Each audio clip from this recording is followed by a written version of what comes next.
Want to prepare your kids for success in life? Then tell them the truth about money.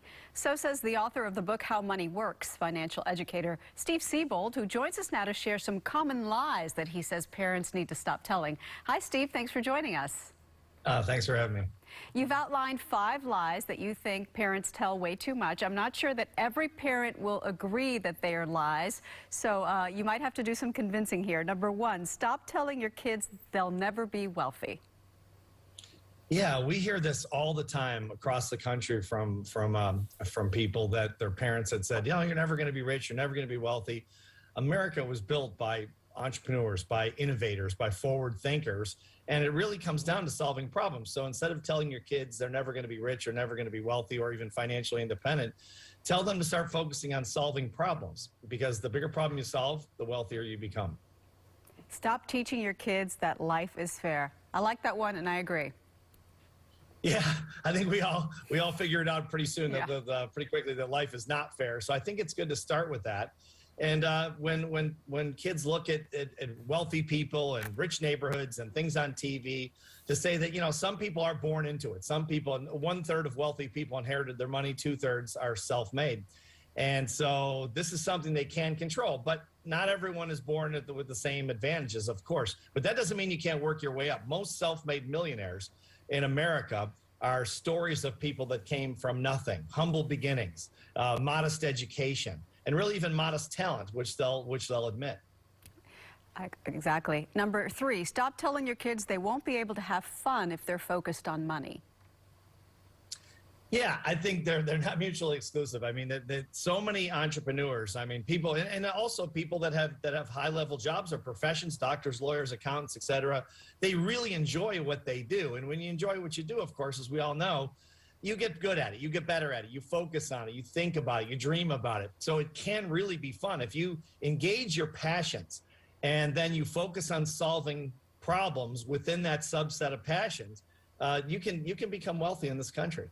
What if your passion is something that is not lucrative, though? Well, people find ways to make things lucrative.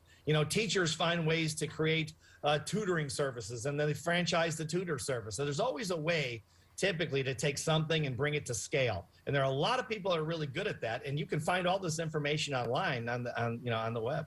All right, the next one, it might be my favorite one. Stop teaching your kids that rich people are smarter. Yeah, this is really a misnomer. I mean, there are obviously rich people. I've been interviewing rich people for almost 40 years, and self-made millionaires. And there are exceptions. Steve Jobs, a genius. Elon Musk, a genius. There are geniuses for sure. But for 99% of them, they're just like us. They're just like the rest of us. They just are very passionate. They're very focused. They're very ambitious. And they are focused on solving problems that create value for people, that eventually the byproduct becomes wealth. So should we focus on street smarts? Is that important? I think it's very, very important. Absolutely. Absolutely. I think pointing your kids toward their passions, whether you think, those are potentially profitable or not, pointing them towards the things they're very interested in and they want to study and they want to spend time, even if it's video games. I mean, there are multimillionaires that have created video games and play video games even. They fill stadiums with people now that watch video games. Go figure. So there's always a way, typically, to turn your passion into money if you're focused. All right, and lastly, stop always comforting your kids. Amen to that. Yeah, this is a tough one for parents. I'm not a parent, so what do I know about this? But I would just say, in business, it's especially if you're going to stake your claim, seek financial independence. It's a rough and tumble world out there, and I think you just have to, as a parent, I think you have to be careful that you don't over-comfort kids. I know that's got to be pretty tough for parents to do, but at least let them know that that the world's full of critics, and as soon as you stick your neck out to do something unusual, they're going to sound off, and it's going to hurt a little bit, and I think you want them to be prepared for that. What do you think, in the last seconds, is the first conversation that we should be having with our kids about money? Teach them how money works, the basics. That's why Tom Matthews and I wrote this book, just so a kid, a 14-year-old kid or a 12-year-old kid, could understand just the basics, because that's all you really need to know. Basics like what?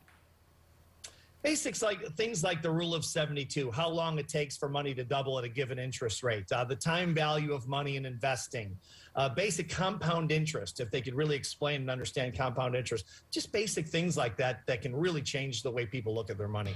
Steve Siebold, thank you so much. Thank you. All of that is in his book, which is called How Money Works. And Daytime will be right back.